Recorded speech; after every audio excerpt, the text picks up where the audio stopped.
साधु जय भीम। मैं हूं इंजीनियर स्नेहा और आप देख रहे हैं नेशनल चौपाल। आप पीछे तस्वीरें देख सकते हैं। ये तस्वीरें महाराष्ट्र के गोंदिया की हैं, जहां पर यहाँ जीएमसी है, गवर्नमेंट मेडिकल कॉलेज और अस्पताल है, उसके कर्मचारी ये तमाम लोग हैं। ये लोग एक कॉन्ट्रैक्ट बेस पर काम करने वाले कर्मचारी हैं और फिलहाल ये लोग अनशन कर रहे हैं और आज इनका पहला दिन है। लोगों से बातचीत करेंगे, इन कर्मचारियों से बातचीत करेंगे। हालांकि आप देख पा रहे हैं स्क्रीन पर कि इनकी क्या मांगे हैं, इनकी क्या समस्या है। फिर भी इन कार्यकर्ताओं से, इन कर्मचारियों से हम बातचीत करने की कोशिश करते हैं। आप ये देखिए यहाँ पर कि क्या बताएंगे। आज आप यहाँ प्रोटेस्ट कर रहे हैं, आपका जो संगठन है या जो आप कर्मचारी हैं, उसके बारे में आप पूरा डिटेल बताइए जरा। मी पल्लवी रामटेके, मी वार्ड नंबर 5ला वार्ड बाय म्हणून पोस्ट आहे माझी।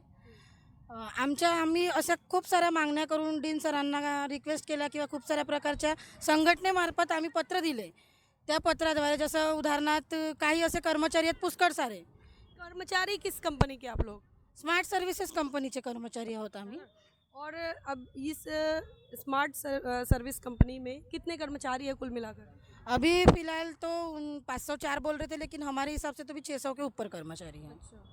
मतलब 504 और 600 में ये क्यों फासला है? पता नहीं अब कंपनी वाले को क्या है तो, लेकिन हम ऑनलाइन देखते हैं तो 600 के ऊपर हैं। ऑनलाइन 600 के ऊपर है। तो क्या यहाँ पर आप ये जो प्रदर्शन कर रहे हैं, ये आज प्रदर्शन का पहला दिन है, क्या मुख्य मुद्दा है, क्या दिक्कत हो रही है? दिक्कत ऐसी है हमारे ऊपर, यानी सभी कर्मचारियों के ऊपर टॉर्चर बहुत होता है। ऐसे बहुत सारे कर्मचारी हैं जो घर पे बैठे रहते हैं, उनको घर पे बैठ के ही पगार मिलता है, और हम लोग यहाँ उनके बदले काम करते हैं और हमारे ऊपर टॉर्चर होता है सभी प्रकार का। यहाँ के ठेकेदार लोग हैं, जैसे गंगाबाई में और यहाँ पे जो 2 ठेकेदार रखे, यानी पुराने ठेकेदार थे वो, उनको यहाँ पे रखा गया है और उनके हिसाब से यानी हमको चलने बोलते हैं।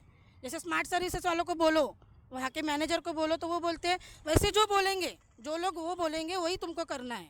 डीन सर के पास कभी लेके जाते तो वो भी वही बोलते, जैसा ये बोलेंगे, या तो कभी ऐसे भी बोलते कि तुम्हारा मेरा कोई ये नहीं है, तुम कंपनी के वर्कर हो, कंपनी वालों के पास जाओ। तो ये अभी हम इनसे बात कर रहे थे। सबसे पहले आपको ये बता दें कि जीएमसी में यहाँ एक केटीएस अस्पताल आता है, गंगाबाई ये भी एक अस्पताल आता है। तो ये 2 अस्पतालों के ये कर्मचारी हैं और इस हॉस्पिटल के अंदर प्राइवेटाइजेशन के चलते कुछ कंपनियों को यहाँ ठेका दिया और उन ठेकेदारी कंपनियों ने कर्मचारियों को हायर किया। लेकिन हायर करने के बाद उनके साथ जो शोषण हो रहा है, इनकी आर्थिक रूप से इनका शोषण किया जा रहा है और जैसे कि इनकी मांगे हमने देखी है, इसमें इनके मानसिक रूप से इनका शोषण किया जा रहा है और साथ ही महिलाओं के साथ शारीरिक शोषण की भी घटनाएं सामने आई हैं। और भी लोगों से बातचीत करेंगे, जानने समझने की कोशिश करते हैं, पूरे मामले को गहराई तक जाते हैं। काजल, क्या दिक्कत है यहाँ पर? आपके तमाम कर्मचारियों के माध्यम से जो आंदोलन किया जा रहा है, आप भी इसमें शरीक हुई हैं। क्या आपकी नौकरी खतरे में है, सैलरी का दिक्कत है या और भी कोई परेशानी है? नौकरी भी खतरे में और सैलरी की भी दिक्कत है। नौकरी मुझे गंगाबाई से हटा के वहाँ पे बीएसए नर्सिंग कॉलेज में भेज दिए हैं। पहले गंगाबाई में मुझे 3 महीना रोड पे ही ड्यूटी करवाई उन्होंने। रोड में ड्यूटी करते समय में उन्होंने वार्ड में जाने से मना कर दिए। अगर से खाना खाना है तो तुम बाहर के परिसर में कहीं भी खाना खा सकते हो, वार्ड के अंदर जा नहीं सकते। कोई भी कर्मचारी आपसे बात नहीं करेंगे। अगर से किसी ने आपसे बात किया तो उनकी एब्सेंटी लगाई जाएंगी। और सुपरवाइजरों को बोला जाता था कि उसको कुछ बोलते क्यों नहीं, उसको डांटो, चिल्लाओ, यहाँ से भगाओ। और ऊपर से धीरज महावत ऐसा बोलते थे कि वो अगर से लड़की यहाँ पे काम करेंगी तो मैं गंगाबाई से काम छोड़ दूंगा। धीरज महावत कौन है? क्या इस कंपनी के कर्मचारी है? इस कंपनी के कोई बड़ी पोस्ट पर है? धीरज महावत स्मार्ट सर्विस प्राइवेट लिमिटेड के जमादार हैं। अच्छा, तो वो सारा इधर कारोबार देखते हैं? हाँ, सारा कारोबार धीरज महावत देखते हैं। वर्करों की प्रेजेंट वगैरह छुट्टी से लेकर हर चीज़ वही देखते हैं। ड्यूटी लगाना है, नहीं लगाना है, कहाँ पे किसकी ड्यूटी लगाना है, ये भी धीरज महावत ही देखते हैं। अगर से हमें कुछ समस्या रही, हम बालाधरी सर के पास जाते हैं कि सर हमें ये प्रॉब्लम है, तो वो डायरेक्टली बोलते हैं कि धीरज महावत फ़िलहाल इलेक्शन में है। उस समय में, जिस समय में मेरी नौकरी खतरे में थी, उस समय में मैं बालाधरी सर के पास में गई थी, तो उन्होंने डायरेक्टली मुझसे कहा कि अभी धीरज महावत इलेक्शन में है, मैं कुछ नहीं कर सकता। वो ये अभी सैलरी का क्या इशू है फिर? मैम, सैलरी पिछले 3 महीने से नहीं हुई है और अभी 4था महीना चल रहा है। सैलरी भी आपकी चाहिए और आपके साथ दुर्व्यवहार की घटना सामने आई है। आपके साथ बहिष्कार की तरह व्यवहार कर रहे थे ना कि इनसे बात नहीं करना है और आपकी नौकरी भी ऐसी जगह पर दे रहे थे जहाँ पर आपको दिक्कत हो रही थी, हाँ मैम, मैं कंफर्टेबल नहीं थी ऑब्वियसली। कंफर्टेबल नहीं थी, टारगेट की तरह। हाँ ऑब्वियसली, एक लड़की अगर से रोड पे ड्यूटी कर रही है, कोई कर्मचारी उससे बात नहीं कर रहा है, वो लड़की खाना खाने वार्ड में नहीं जा सकती, तो आप ही बताइए ये कानूनी जुर्म में नहीं है क्या? क्या मतलब एक को टारगेट किए हैं ना उन्होंने। हाँ, डीन सर के भी पास गई थी मैं इस कंप्लेन को लेकर, लेकिन डीन सर तक के मुझे जाने नहीं दिए कटरे सर ने। कटरे सर ने डायरेक्टली बोले अगर से करना है तो करो, नहीं तो फिर आप नौकरी छोड़ के चले जाओ, डायरेक्ट उन शब्द। मतलब प्रशासन ने कोई मदद नहीं की है। हाँ, प्रशासन ने कोई ध्यान नहीं दिए। मैं हर किसी के पास भी गई मैम, ऐसा नहीं कि नहीं गई करके। क्या नाम है आपका?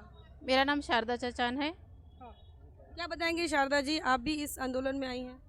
जी, मैं बताना चाहूँगी कि हम सभी कर्मचारी आज यानी उपोषण आंदोलन में बैठे इस कारण कि हमको 3 महीने से कंटिन्यू पेमेंट नहीं हो रहा है, हमारा समय पे हमको पगार वगैरह नहीं दी जाती, तो उसके लिए हमको हमारे फैमिली को बहुत दिक्कतें करनी पड़ती है और उसके लिए हम आज ये उपोषण करने में बैठे हैं सब लोग।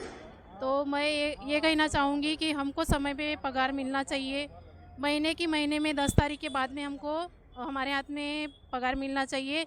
ये हमको लिखित स्वरूप में होना, ये हम सभी कर्मचारियों की मतलब हमारे तरफ से मांग है, तो हमारी मांग ये पूरी होना चाहिए।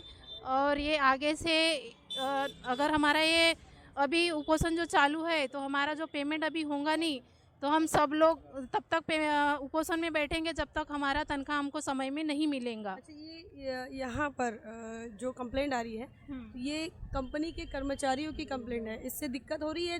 जमादार हो गया, ठेकेदार हो गया, सुपरवाइज़र हो गया, या और इसमें अस्पताल का प्रशासन जो है वो भी इंटरफेयर नहीं कर रहा है? क्या लग रहा है, ये कंपनी के जो कर्मचारी हैं इनके खिलाफ कोई दिक्कत है कि नहीं है? हाँ, हमारे कर्मचारियों को भी दिक्कत है, बहुत सारी बातें हैं जो सुपरवाइजर ठेकेदार से दिक्कत है। सुपरवाइजर और ठेकेदार से तो दिक्कत नहीं है उतनी, लेकिन कैसा है आपस में मतलब कोई बातें बोलना, यानी डायरेक्टली वो नहीं बोलते, इनडायरेक्टली बोलते हैं सभी को। तो कैसा है सभी कर्मचारी कोई आवाज़ उठाता है, कोई नहीं उठाता, यानी सबको ऐसी ये है कि अपने अपने जो रहते हैं क्या बोलते फेवर के लोग, तो उनको यानी अच्छा जगह दिया जाता है, उनको अच्छी काम दी जाती है, उनको अच्छी पोस्ट मिलती है, और बाकी बोलते हैं उनको टारगेट किया जाता है और उनको यानी इधर उधर यानी उनकी जगह चेंज कर दी जाती है। क्या नाम है आपका? मेरा नाम सीमा मेसराम है। मैं यहाँ 2 साल से कार्यरत हूँ। पूछिए मैडम, क्या पूछना है? क्या दिक्कत है कि आप भी इस आंदोलन में शामिल हैं? आप स्मार्ट सर्विसेज की कर्मचारी हैं, क्या हो रही है? सैलरी नहीं हो रही है और भी अन्य परेशानियाँ? सब मैम, यहाँ परेशानी तो इतनी है कि बहुत है। यहाँ पर परेशानी यानी कि यहाँ जो स्मार्ट कंपनी सर्विस है, यहाँ वो खुद से अपना कारोबार नहीं देखती। यहाँ पर जो जमादार है, उन्होंने जो पहले के यहाँ ठेकेदार है, वो लोग यहाँ के पहले हम ठेकेदारों के पास में काम करते थे, फिर 2 साल से यहाँ कंपनी आ गई स्मार्ट सर्विसेज। पहले एनर्जी को करके एक कंपनी थी, उसके बाद में स्मार्ट सर्विसेज करके कंपनी आई।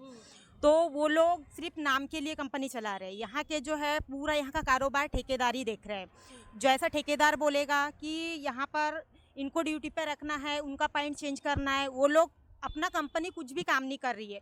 पूरा जो यहाँ के ठेकेदार है, एक गंगाबाई के ठेकेदार है और यहाँ का ठेकेदार है, उनको उन्होंने जमादार करके अपॉइंट किया है।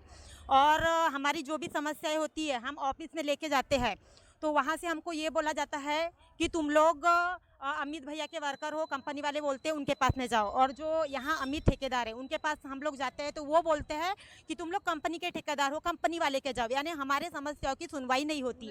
और जब जो पैसे के लेन देन बड़ी मांग होती है ठेकेदारों के जमादारों के माध्यम से, ये क्या मामला है?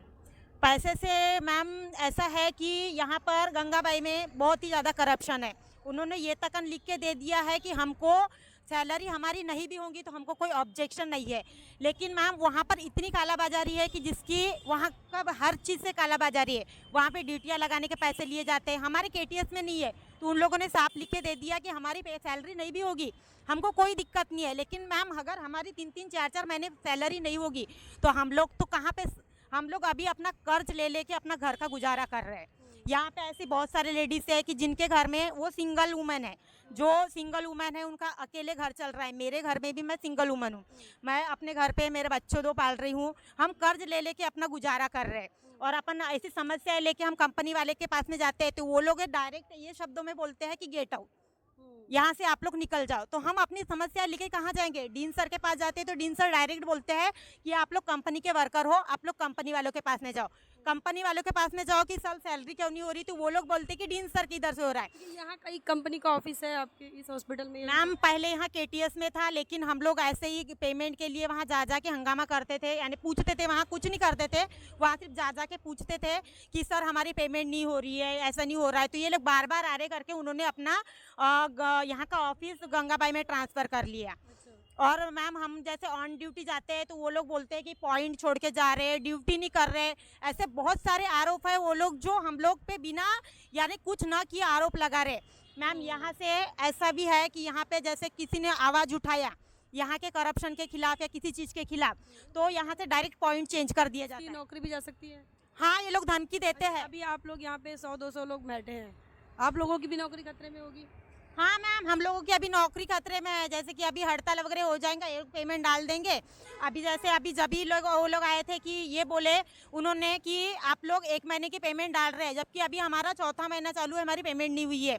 उन लोगों को हम लोगों को ये बोलने आए थे कि शाम तक एक पेमेंट आ जाएगी, आप लोग ये सब मत करो। इससे पहले भी बहुत दबाव बनाया गया कि हड़ताल ना हो। ऐसे बहुत लोग हैं कि उन लोगों पे ऐसे दबाव बनाया जाता है कि तुम लोग यहाँ पे मत बैठो। अभी भी कुछ लोग वार्डों में ड्यूटियाँ कर रहे हैं, उन लोगों पे दबाव बनाया इन लोगों ने कि तुम लोग हड़ताल में मत जाओ। और भी लोगों से बात करेंगे कि सीमा जी ने काफ़ी कुछ बातें यहाँ पर बताई है, और भी जो कर्मचारी हैं उनसे भी हम जानने समझने की कोशिश की है। आपका परिचय हम पहले तो जानना चाहेंगे जी। मी यशवंत मोतीराम माटे, कास्टाईप कर्मचारी कल्याण महासंघ, महाराष्ट्र सरचिटणीस। क्या बताएंगे आज ये तमाम कर्मचारियों के इस आंदोलन में, इस अनशन में आप शामिल हुए हैं? ये कर्मचारी ने मेरे तरफ डिमांड किया कि हमारा सैलरी नहीं हो रहा है, हमारी ड्यूटी चेंज नहीं हो रही है, बायोमेट्रिक नहीं है, और जो कर्मचारी अब्सेंट है उसकी प्रेजेंटी लगा रहे और प्रेजेंटी रजिस्टर जो है वो 3 जगह डुप्लीकेट रखा है। जो आदमी काम पे नहीं आ रहे उनका भी प्रेजेंटी महीना भरने के बाद भर देते हैं, और जो प्रेजेंट है जो काम कर रहे हैं उसका अब्सेंट लगा देते थे। और कुछ लोग ये जो है मतलब महीना काम पे नहीं आ रहे, उसका भी प्रेजेंटी होता है। पूर्ण तरीके से एक भ्रष्टाचार जो है वो बहुत है। और 504 कर्मचारी का इनको मंजूरी है। मेरे खिलाफ से, मेरे कहने से यानी मेरे मन से सिर्फ 200 कर्मचारी का उनका ऑन ड्यूटी है, बाकी 300 कर्मचारी का हाजिरी लगाया जाता है। मैंने वो RTI में उसको रिकॉर्ड मांगा, मेरे को देखने का दो, वो दिया नहीं मेरे को। बस CCTV फुटेज भी मांग लिया, वो भी दिया नहीं है। यहाँ का कटरे नाम का एक ज्येष्ठ सहायक है, वो पूरा खुद चलाता है, और वो डीन का वो खास आदमी है। सब जो पैसे भी जो भी आते हैं वो सब करते हैं, वो डीन को पहुँचाता है। अच्छा, मतलब यहाँ पर डीन भी इसमें शामिल? पूरा डीन शामिल है। डीन क्या है, सामने में गए तो बोलता मेरा कुछ चलता नहीं, लेकिन मैं भालाधारी जो बोला तो वो बोलते मेरा कुछ चलता नहीं, जो डीन बताएगा वो मैं करता हूँ। ऐसा है, एक टाल मटोल भी हो रहा है। टाल मटोल भी रहा। हमारे कर्मचारी की आर्थिक नुकसान हो रहा है, मानसिक संतुलन बिगड़ गया है, शारीरिक दे रहा है। धीरज महावत ने लैंगिक सुख की मांगनी की है, और वो लैंगिक सुख की मांगनी नहीं पूरी हुई तो उसने उसकी बदली BSc नर्सिंग में भेज दिया है। अब वहाँ पे भी आदमी पूरा ज़्यादा भरे हुए हैं, तो वहाँ का प्रिंसिपल ने उसे ज्वाइन नहीं किया। फिर अभी 4-5 दिन के पहले डीन से मिला, तो डीन बोले मेरे ऑर्डर का उसको फॉलो करना जरूर है बोले। फिर मैं उनको राइटिंग में दिया, राइटिंग में देने के बाद अभी वो काम पे है। अभी हाजिरी लगाया नहीं लगाया ये अभी मेरे को पता नहीं हुआ। न्यायालय के मुख्य सलाहकार हूँ, मतलब मैं नोटी में कार्यरत हूँ वार्ड बॉय केस में। क्या बताएंगे आज इस अनशन पे आप लोग आए हैं? हम लोग का ये क्या मैम, 3 महीने से हम लोग का सैलरी नहीं है, 4था महीना हमारा चालू हो गया। कुछ लोगों को इतना प्रॉब्लम है जो बाहर से यहाँ पर रहते हैं, रूम्स का रेंट रहता है, उनका खाने पीने का, और भी किसी के फैमिलीज है जो मेंटेन यहाँ पर नहीं कर पा रही, इसलिए कोई लोग ऐसे गाँव छोड़ के अपने गाँव जा रहे हैं। तो हम लोग जॉब क्यों करते हैं? हम लोग इस वजह से कि हम लोग को यहाँ पर पेमेंट सैलरी से बराबर होने को ना, और ताकि हमारा घर मेंटेनेंस बराबर चले करके। किसी के बहन भाई को यहाँ पर गवर्नमेंट स्कूल में पढ़ रहे, कोई प्राइवेट स्कूल में पढ़ रहे, उन लोग का कोई प्रॉब्लम नहीं, इन लोग को समझ में नहीं आ रहा। हम लोग कितने बार बोले इन लोग को ऐसा है, और ऊपर से यहाँ पर मंथली पेमेंट नहीं आ रहा, बट हर मंथली का बराबर PF सबका कट के आ रहा है। मुझे बताइए, जब सैलरी होती है तभी हमारा PF कट में आता है ना। सैलरी होने के पहले तो PF नहीं कटता, सैलरी आएगी तभी हमारा PF कटता है। यहाँ पर हर मंथ का PF कट रहा है। सैलरी के लिए बोलने के लिए जाओ, इन लोगों को कैसा है, हम लोग के पास में गवर्नमेंट का भी फंड नहीं आया करके। ये सभी लोग ड्यूटी पे हाजिर नहीं है, और इन लोगों का 2 साल से पेमेंट निकल रहा है। इसकी लिस्ट हमने डीन सर को भी दी है, लेकिन इन पर कोई कार्रवाई नहीं हुई, और हमने प्रताड़नी करने के लिए भी दिया था। छानबीन करने के लिए, लेकिन कुछ भी छानबीन इनकी नहीं हुई। इन लोगों कितने का कर्मचारी हैं? ये घर बैठे पगार ले रहे हैं, 43 कर्मचारी है। अच्छा, इसमें भालाधरे सर है जो हमारे कंपनी के मेन है, उनकी मिसेस है। यहाँ कटरे करके एक हमारे यानी ये थे अपने गवर्नमेंट कर्मचारी थे, उनकी लड़की, उनकी मिसेस, और ऐसे बहुत सारे लोग हैं जिनके यानी कंपनी के जितने भी सर लोग हैं उनके सभी के मिसेस लोगों का, किसी के बहन का, किसी के मिसेस का, किसी के लड़के का, बेटे का, ये सब लोग घर बैठे पेमेंट ले रहे हैं। कि प्राइवेटाइजेशन ने देश को बर्बाद कर दिया है। अब हम बार बार आपसे कहते हैं कि इस देश के बहुजन समाज को अगर वापस गुलाम करना है, उसे वापस गुलामी की तरफ मोड़ना है, तो इस देश में नया पैतरा इस देश के मनुवादियों ने अपनाया, और वो पैतरा है प्राइवेटाइजेशन का। और ये तस्वीरें हम आपको दिखा रहे हैं, जो तस्वीरें आपको यहाँ से दिखा रहे हैं, ये तस्वीरें आप देखिए, यहाँ पर सबसे ज़्यादा SC ST OBC backward community के लोग यहाँ मौजूद हैं। और इन्हीं देखिए कि जो यहाँ के कर्मचारी हैं, जो कॉन्ट्रैक्ट कर्मचारी हैं, उनके ऊपर आर्थिक रूप से इनका शोषण किया जाता है, आर्थिक रूप से इन्हें परेशान किया जाता है, इनकी सैलरी को मन मर्जी से काटा जाता है और उनके सैलरी से कमीशन लिया जाता है। दूसरी आप देख सकते हैं तो शारीरिक और मानसिक लैंगिक अत्याचार की घटना भी यहाँ सामने आई है। कई लड़कियों ने जो है वो कंप्लेंट करने से या कैमरे के सामने आने से मना कर दिया, वो नहीं बता पा रही है कि उनके साथ क्या होता है। वहीं आप आगे देखेंगे तो ये यहाँ जो डीन है कुसुमाकर घोरपड़े, वो यहाँ पर डीन है उनके, और यहाँ ये जो कंपनी है स्मार्ट सर्विसेज की कंपनी है, ये दोनों मिलकर ये पूरा जो कार्यभार संभालते हैं, लेकिन जिम्मेदारी अब कोई नहीं लेना चाहता है। तो ये पूरी घटना को आप कैसे देख रहे हैं, कमेंट सेक्शन में लिखिए ज़रूर। बने रहे नेशनल चौपाल पर, तब तक के लिए जय भीम, जय भारत।